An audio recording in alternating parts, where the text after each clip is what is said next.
We're about to begin. We have Matthew Bonner, Morgan Long, and William Stokes will be presenting for us now.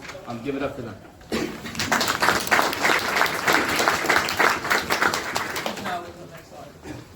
Thank you all for being here. Today we're going to be talking about loan fallout. I'm Will Stokes. I'm Morgan Long. I'm Matthew Bonner. Okay, we just want to welcome y'all. We work with CPM Federal Credit Union over the summer with our mentor, Miss Anita London, to create a database using a Microsoft platform called Power BI to help visualize, create graphics to help and analyze loan fallout, the daily loan pipeline, which we'll get on later. CPL Federal Credit Union is located in the greater Charleston area. They also have lots of locations in Greenville. It's been serving its community since 1955.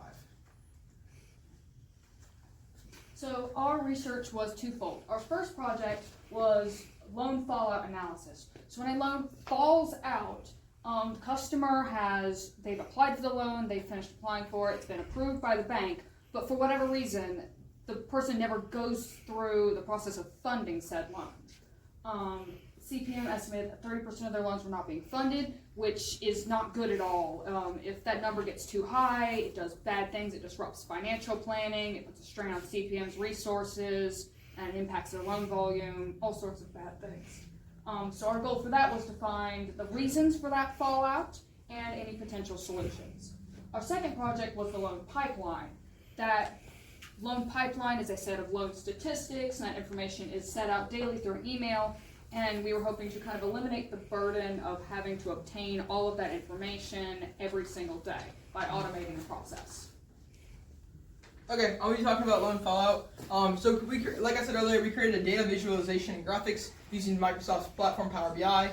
CPM provided some of the data and some dummy data, and we analyzed it by plugging the data into various different graphs and models in order to look at if we could find different patterns and varieties. So we looked at distribution of fallout by a number of things: age, loan type, purpose of the loan, credit tier, and the amount of the loan itself.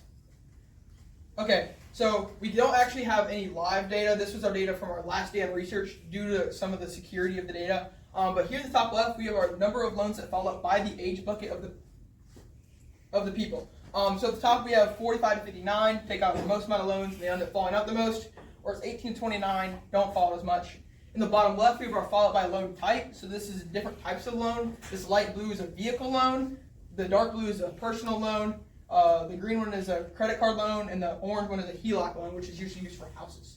In the top right, we have our fallout based on age bucket and loan type. So it just combines these two graphs to show more data. So we can see the most amount of loans that fall out comes from vehicle loans when you're 45 to 59, which is interesting because it combines the data type from here and from here. In the bottom right, we have our fallout by purpose type. There's a number of different purpose types. It's just what they're going to use the loan for, and specifically. But the number one from the top is purchase from dealership, which you can see here. Just kind of cut off, so we end up looking at it there. Okay, I'm going to talk on the top right first. We have a slicer right here, so it's loan type, and you can click each loan type, and it'll filter the data. Unfortunately, we can't do that now because the data is not live. But during our internship, we could. So if you click the vehicle loan, all the data would go strictly for only vehicle loans. Top left, we have our fallout based on the credit tier and the difference between the amount requested and the amount retrieved. It's a lot of words just to say if you requested $5,000, only got approved for $1,000, that'd be $4,000 of amount difference. That just shows how much of the amount difference was in relation to their credit tier or their credit score. In the bottom left, we have our fallout by membership tenure, and this is one of our best graphs that we found because you can see almost no loans fall out the more you're enrolled. A lot of people seem to be joining CPM Federal Credit Union just for the number of loans. People, and that's the zero number right here. That means they've been a part of CPM Federal Credit Union for 0 years, 0 months, 0 days, and that's about 43 loans end up falling out, which is crazy. In the bottom right, we will follow up by loan term in terms of months. So you can see lots of loans and short-term loans is about the 80 range. And you can see all over here, we have a couple of loans that fall out about 300 months, which is those HELOC loans for houses because those take the longest to pay off because they're the most amount of money. Okay, so in addition to visualizing the data that we had that Matthew was talking about, we also created a machine learning model to interpret that data and to find out what factors were most influential in causing a loan to fall out. So I'm going to just talk briefly about our graph. So we had two different types. We had key influencers and top segments. Today I'm going to talk mostly about key influencers. And then up here we could change what we were looking at specifically. So right now we're looking at blank funding status, which means the loan fell out. It never got funded. So our biggest influencer was when the tenure bucket was blank, which Matthew talked about earlier. That means that the person was never a member of CPM. More than likely, they were shopping around for their loans to try to find the best rate. And then if we look specifically at the tenure bucket, we can see that members or people who were not tenured, that were not members, they were almost 80% more likely to fall out compared to people who did have tenureship at CPM, which was around 7%. And then the next two important data factors were when the amount difference is negative $9,315 or less, or between $9,315 or $3,098. We calculated amount difference based off of the amount that was requested, subtracted from the amount that was approved. And this tells us that the higher the amount difference is, the less money the person's getting, the more likely they are to fall out with their loan and not go through with it. And if we go to our next slide, we also look at the funded. They have less of an impact, but they're still important to look at. So a couple of the things that we have to look at are when the amount difference is more than negative $120. That indicates to us that the person is actually getting the majority of the money that they asked for, so they're more likely to go through with their loan. As well as if the amount approved is $450 or less, or if the amount requested is $3,992 or less. And this tells us that the smaller loans are more likely to go through because there's less of a worry about being able to go through and actually pay back that loan. This is the second part of our project, which is the loan pipeline. So every morning, an employee of CPM would have to go through and manually calculate out a bunch of loan statistics and send them all out in an email. We created this page in Power BI in order to automate that process.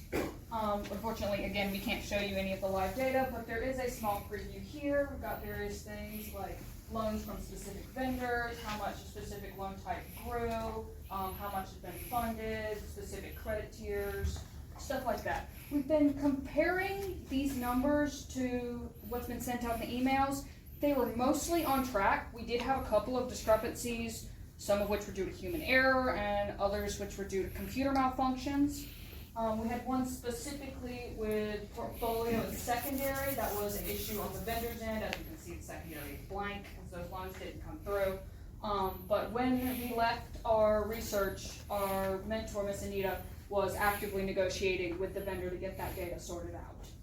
But eventually CPM will be able to completely rely on this data, which will save a lot of time for that one poor employee. They won't have to spend an hour manually calculating that data and sending the email. We also have a second page that is not on here, in which we automated several spreadsheets with data of the new loans coming in. So we had three main takeaways from our research. Number one was that the loans that were most likely to fall out were vehicle loans, specifically those vehicles that were bought from a dealership. We think this is due to counteroffers. Dealerships are tricky and they will make competitive counteroffers to try and get the customers to do their loan with the dealership instead of with CPM because the dealership makes more money that way. The second takeaway is that membership tenure is a very important factor. Again, non-members have very little loyalty. They may be just shopping around, whereas people who have tenureship with CPM, they trust CPM, they know CPM, they're far more likely to go through with their loans. And lastly, this seems pretty common sense, but if the customer they're not getting the money that they're asking for, they're more likely to go somewhere else. So our next steps, if we could continue to work on our data, would be to first verify our pipeline data and make sure that it matches the data. Like Morgan had said, there were a couple of discrepancies, but if we had continued to work on it, I'm sure that we could have fully got that figured out. And then also to help CPM use this data to inform their marketing and loan process decisions. That's our next steps. I'd like to give a big thank you to Miss Anita London, Michelle Godwin, Lloyd Bill, and the entire CPM team, and thank you all for being here. Do you have any questions?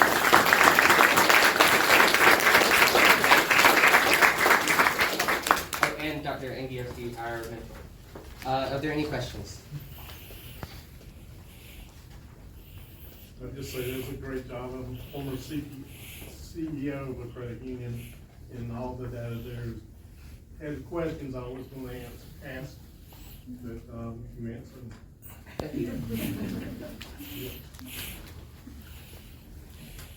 Okay. All right, thank you guys.